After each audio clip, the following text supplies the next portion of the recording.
And civil society organizations, CSO, have expressed concerns over the federal government announcement of 500 billion naira palliative measures to cushion the effect of subsidy removal. Action Aid Nigeria and the Center for Social Justice, at a press briefing with journalists in Abuja, acknowledged the effort of federal government to alleviate poverty and offer temporary assistance, but raised the bone of contention of the sustainability and inclusivity of the measure. Victoria Ayorinde brings us more. At a press briefing on Tuesday in Abuja, Action Aid Nigeria, in collaboration with Center for Social Justice, expressed commitment to promote social justice and eradicate poverty in Nigeria. The CSOs also seek to create sustainable long-term impact intervention for vulnerable Nigerians. The convener, Eze Onyenkpere, while commending the government for the move, highlighted some challenges regarding the distribution of the money to the less privileged. He further stated recommendations to best tackle the ripple effects of subsidy removal. We are deeply concerned about the lack of transparency and clarity regarding the criteria to be used by the federal government to identify the 12 million recipients of the cash transfer. Without a clear and inclusive selection process, there is a risk of uneven distribution where deserving individuals or regions may be left out, while others who may not be in dire need will mostly receive the funds, thereby undermining the intended purposes of poverty alleviation. We are putting forward the following recommendations. 1.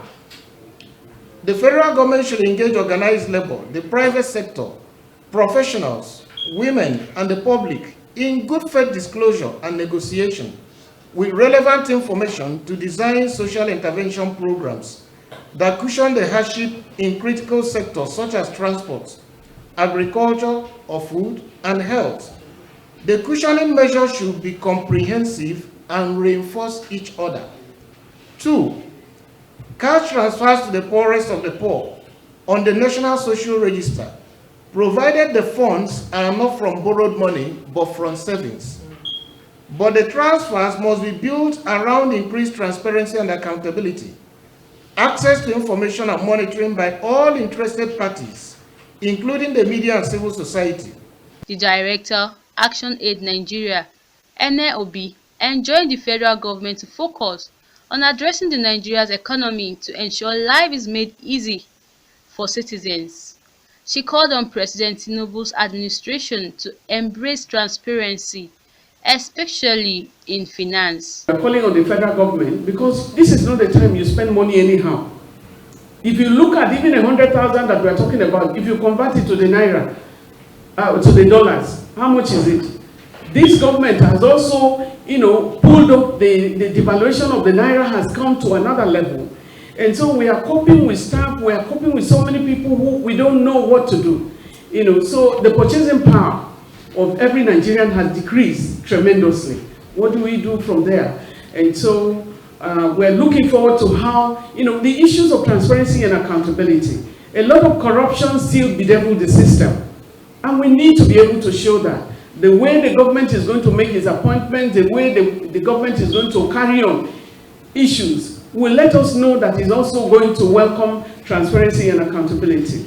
Also, Director, Resource Mobilization and Innovation, Action Aid Nigeria, Andrew Mamedu, revealed that inflation erodes the economic power of citizens, calling on civil society organizations to support the efforts of federal government.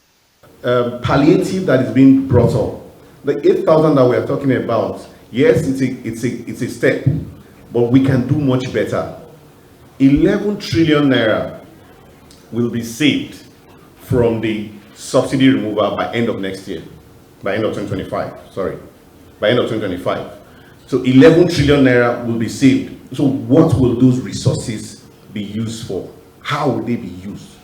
Our major concern should be, how do we ensure that it's small? And so there are lots of fiscal and monetary measures that the government can deal with. We are available to support in responding to this emergency that we have in our hand. However, civil society organizations pledged support, hoping that other stakeholders will join forces to develop comprehensive solution that will address poverty in Nigeria. Victoria Ayorinde, KAFTAN TV News.